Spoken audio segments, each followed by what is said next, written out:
ଖ୍ରୀଷ୍ଟରେ ପ୍ରିୟ ଭାଇ ଏବଂ ଭଉଣୀମାନେ, ଆପଣମାନଙ୍କୁ ପ୍ରତ୍ୟେକଙ୍କୁ ହୃଦୟର ସହିତ ଆନ୍ତରିକ ନମସ୍କାର। ସାଧାରଣତଃ ଆଜିର ଆଉ ଏକ ଗୁରୁତ୍ୱପୂର୍ଣ୍ଣ ଟପିକକୁ ଆମେ ଆରମ୍ଭ କରିବା। ତେବେ ପ୍ରିୟ ବନ୍ଧୁଗଣ, ଆପଣ ତ ଅଲରେଡ଼ି ଥମ୍ବନେଲରେ ଦେଖିସାରିଥିବେ ଯେ ରାମ ମନ୍ଦିର ଭଙ୍ଗାଗଲା। ଏ କଥାଟା ବିଲକୁଲ ସତ୍ୟ ଅଟେ। ଆପଣ ଭିଡ଼ିଓରେ ଦେଖିଲେ ଆପଣ ନିଶ୍ଚିନ୍ତ ଭାବରେ ଜାଣିପାରିବେ। କିନ୍ତୁ ଭିଡ଼ିଓକୁ ଆଗକୁ ନେବା ପୂର୍ବରୁ ଗୋଟିଏ କଥା ମୁଁ କହି ରଖୁଅଛି। ଗୋଟିଏ ଲୋକ କଥା ଆମମାନଙ୍କ ମଧ୍ୟରେ ପ୍ରଚଳିତ ଅଛି। ସେ ଲୋକ କଥାଟି କ'ଣ? ଆଉ ତାହା ହେଉଛି ଯେମିତି କରିବ ସେମିତି ଭରିବ। ଅର୍ଥାତ୍ ଆଉ ଟିକେ ଯଦି ସରଳ ଭାବରେ ମୁଁ ବୁଝେଇବି, ତେବେ ଏମିତି ହେବ, ଯିଏ ଯେମିତି କର୍ମ କରିବ ସେ ସେମିତି ଫଳ ପାଇବ। ତେବେ ଆପଣମାନେ ଜାଣିଥିବେ ବିଗତ ଦିନମାନଙ୍କରେ କିପରି ଅନେକ ଖ୍ରୀଷ୍ଟିଆନମାନଙ୍କୁ ତାଡ଼ନା କରାଯାଇଅଛି ଆଉ ସେମାନଙ୍କ ଘରଗୁଡ଼ିକୁ କିପରି ଭାବରେ ବର୍ବାଦ କରି ଦିଆଯାଇଛି। ଅନେକ ଚର୍ଚ୍ଚକୁ ଜଳାଇ ଦିଆଯାଇଛି, ଅନେକ ଚର୍ଚ୍ଚକୁ ଭଙ୍ଗା ମଧ୍ୟ ଯାଇଛି। ଏପରି ଅନେକ ଘଟଣା ଅତୀତରେ ଘଟିଯାଇଛି। ଆଉ ଏ ସମସ୍ତ ବିଷୟ କେଉଁମାନେ କରିଛନ୍ତି? ଖ୍ରୀଷ୍ଟ ବିରୋଧୀମାନେ ଏ ସମସ୍ତ କାମ କରିଅଛନ୍ତି ଏବଂ ଅନେକ ଖ୍ରୀଷ୍ଟିଆନ ଭାଇ ଭଉଣୀମାନଙ୍କୁ ସେମାନଙ୍କ ନିଜ ଜୀବନ ମଧ୍ୟ ହରାଇବାକୁ ପଡ଼ିଛି।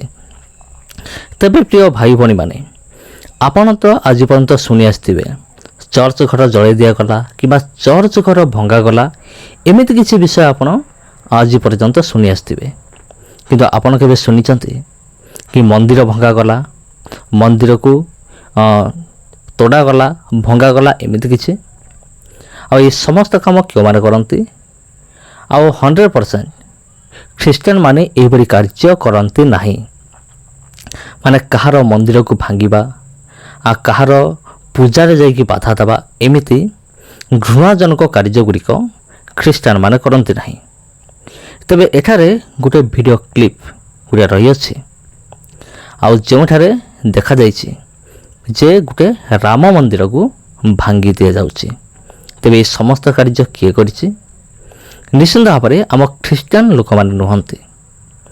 ଏହା ହେଉଛି ହିନ୍ଦୁ ଲୋକମାନେ ହିଁ ସେମାନଙ୍କ ମନ୍ଦିରକୁ ଭାଙ୍ଗିବା ଆଉ ବର୍ବାଦ କରିବା, ଏ ସମସ୍ତ ବିଷୟ ନଜରକୁ ଆସିଅଛି। ଆଉ ମୋଟାମୋଟି ଭାବରେ କହିବାକୁ ଗଲେ, ଆଉ ଯଦି ଏ ଭିଡ଼ିଓରେ ଦେଖାଯାଏ, ତେବେ ଏ ସମସ୍ତ କାର୍ଯ୍ୟ ସରକାର ହିଁ କରିଛି। ତେବେ ଖ୍ରୀଷ୍ଟରେ ପ୍ରିୟ ଭାଇ ଓ ଭଉଣୀମାନେ, ଯେମିତି ମୁଁ ଆପଣଙ୍କୁ କହିଲି, ଯେମିତି କରିବ ସେମିତି ଭରିବ।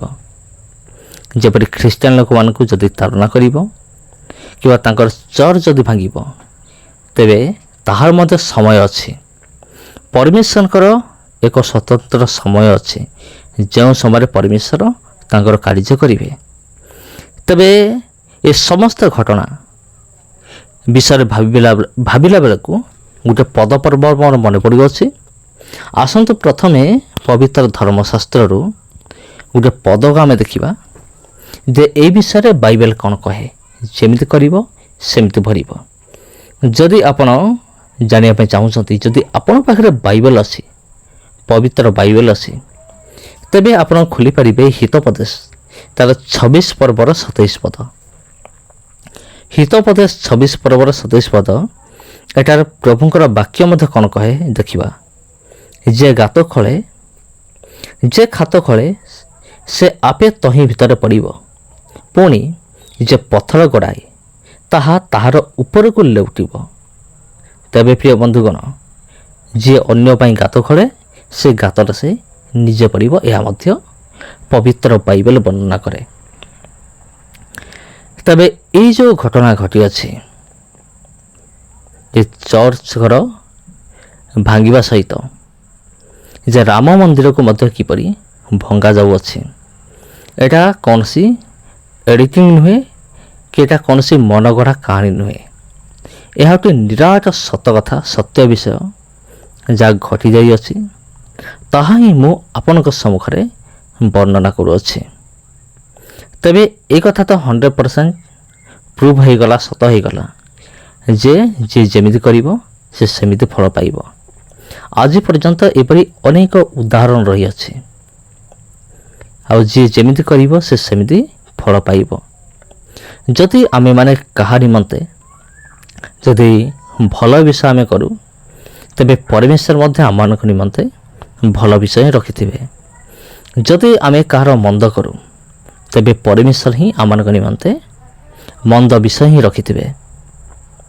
ତେବେ ଖ୍ରୀଷ୍ଟରେ ପ୍ରିୟ ଭାଇ ଏବଂ ଭଉଣୀମାନେ, ଏ ଭିଡ଼ିଓ ଦେଖିଲା ପରେ ଆପଣ କ'ଣ ଅନୁଭବ କରୁଛନ୍ତି ଆପଣ ନିଶ୍ଚିନ୍ତ ଭାବରେ କମେଣ୍ଟ ମାଧ୍ୟମରେ ଆପଣ ଜଣାଇବେ। ଜଣାଇବା ନିମନ୍ତେ ବିଶେଷ ଅନୁରୋଧ। ତେବେ ଆଜିର ଭିଡ଼ିଓରେ ଗୋଟିଏ ବିଷୟ ଆମେମାନେ ଶିଖିବା ଯେ କାହାର ଅମଙ୍ଗଳ ଆମେମାନେ ପାଞ୍ଚିବା ନାହିଁ। ଯଦି ଆମେ କାହାର ଅମଙ୍ଗଳ ବିଷୟରେ ଭାବିବା ତେବେ ପରମେଶ୍ୱର ନିଶ୍ଚିନ୍ତ ରୂପେ କାର୍ଯ୍ୟ କରିବେ, ନିଶ୍ଚିନ୍ତ ରୂପେ ଅମଙ୍ଗଳ ଆମଙ୍କ ଉପରେ ଲେଉଟିବ। ସେଥିପାଇଁ ବାକ୍ୟରେ କହେ, ଯେମିତି ଆମେ ହିତୋପଦେଶ 26 ପର୍ବର 27 ପଦରେ ପଢ଼ିଲୁ ଯେ ଖାତ ଖୋଳେ ସେ ଆପେ ତହିଁ ଭିତରେ ପଡ଼ିବ, ପୁଣି ଯେ ପଥର ଗଡ଼ାଏ ତାହାର ଉପରକୁ ଲେଉଟିବ।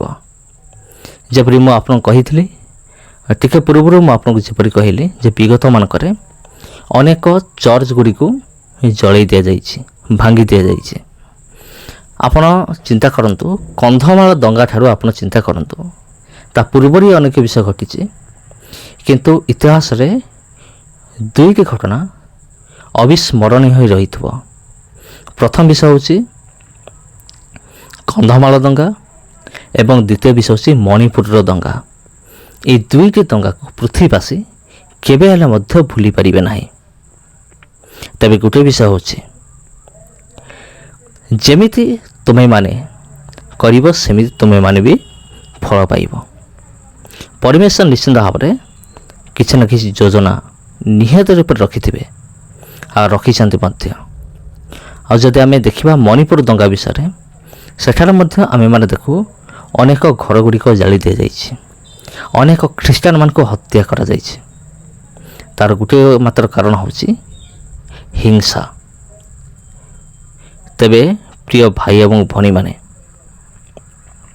ତେବେ এই ଭିଡ଼ିଓ ଦେଖିଲା ପରେ ଆପଣ କ'ଣ ଚିନ୍ତା କରୁଛନ୍ତି? ଆପଣଙ୍କ ମନରେ କ'ଣ ଅଛି ଆପଣ ନିଶ୍ଚିନ୍ତ ରୂପରେ କମେଣ୍ଟ ମାଧ୍ୟମରେ ଆପଣ ଜଣାଇ ପାରିବେ। ତେବେ ସମସ୍ତଙ୍କୁ ଖ୍ରୀଷ୍ଟ ପ୍ରେମରେ ଆନ୍ତରିକ ନମସ୍କାର। ପ୍ରିୟ ବନ୍ଧୁଗଣ, ଏମିତି ଗୋଟିଏ ଦିନ ଆସୁଅଛି ଆଉ ଯେଉଁ ଦିନରେ ପ୍ରଭୁ ଯୀଶୁଖ୍ରୀଷ୍ଟ ସମ୍ପୂର୍ଣ୍ଣ ରୂପରେ ଏ ପୃଥିବୀ ଉପରେ ରାଜତ୍ୱ କରିବେ। ଆଉ ଲେଖା ଅଛି ବାକ୍ୟରେ, ତାହାଙ୍କ ରାଜ୍ୟ କେବେ ହେଲେ ମଧ୍ୟ ଶେଷ ହୁଏ ନାହିଁ। ଯେଉଁମାନେ ତାଡ଼ନା କରିକି ସେମାନେ ଭାବୁଛନ୍ତି ଆମେ ଗୋଟେ ମହାନ କାମ ଆମେ କରିଦେଲୁ, ଆଉ ସେମାନଙ୍କ ନିମନ୍ତେ ଗୋଟିଏ ବିଷୟ ମୁଁ କହି ରଖୁଅଛି ଯେ ପ୍ରଭୁ ଯୀଶୁଖ୍ରୀଷ୍ଟ ଅଲରେଡ଼ି ଅନୁମତି ଦେଇଛନ୍ତି ବାକ୍ୟରେ। ସେ କହିଛନ୍ତି ତୁମମାନଙ୍କୁ ତାଡ଼ନା କରାଯିବ, ମୋ ସକାଶେ ତୁମେମାନେ ନିନ୍ଦିତ ହେବ, ତୁମକୁ ଘୃଣା କରାଯିବ, ଲୋକମାନେ ତୁମକୁ ମାରିଦେବେ, କିନ୍ତୁ ସାହସ ଧର, ମୁଁ ଜଗତକୁ ଜୟ କରିଅଛି। ଯଦି ପ୍ରଭୁ ଯୀଶୁଖ୍ରୀଷ୍ଟ ଏକଥା ନିଜେ କହିଛନ୍ତି ତେବେ କ'ଣ ଘଟିବ ନାହିଁ କି? ତେବେ ସମସ୍ତ ବିଷୟ ବାକ୍ୟ ଅନୁସାରେ ଘଟୁଅଛି ଏବଂ ଘଟିବ ମଧ୍ୟ। କିନ୍ତୁ ଆମେମାନେ ସାହସ ଧରିବା, କାରଣ ଆମମାନଙ୍କର ସର୍ବଶକ୍ତିମାନ ପରମେଶ୍ୱର ପ୍ରଭୁ ଯୀଶୁଖ୍ରୀଷ୍ଟ ଏହି ଜଗତକୁ ହିଁ ଜୟ କରିଅଛନ୍ତି। ତେଣୁ ଆମେମାନେ ସାହସ ଧରିବା। ତେବେ ଖ୍ରୀଷ୍ଟରେ ପ୍ରିୟ ଭାଇ ଭଉଣୀମାନେ, ସମସ୍ତଙ୍କୁ ଖ୍ରୀଷ୍ଟ ପ୍ରେମରେ ମୋର ଆନ୍ତରିକ ନମସ୍କାର। ପୁଣି ଦେଖା ହେବ ଆପଣଙ୍କ ସହିତ ଆଉ ଗୋଟେ ଭିଡ଼ିଓରେ, ଆଉ ଗୋଟେ ଅଧ୍ୟାୟରେ। ବର୍ତ୍ତମାନ ମୁଁ ଏଇଠାରେ ବିଦାୟ ନେଉଅଛି। ସମସ୍ତଙ୍କୁ ଖ୍ରୀଷ୍ଟ ପ୍ରେମରେ ମୋର ଆନ୍ତରିକ ନମସ୍କାର।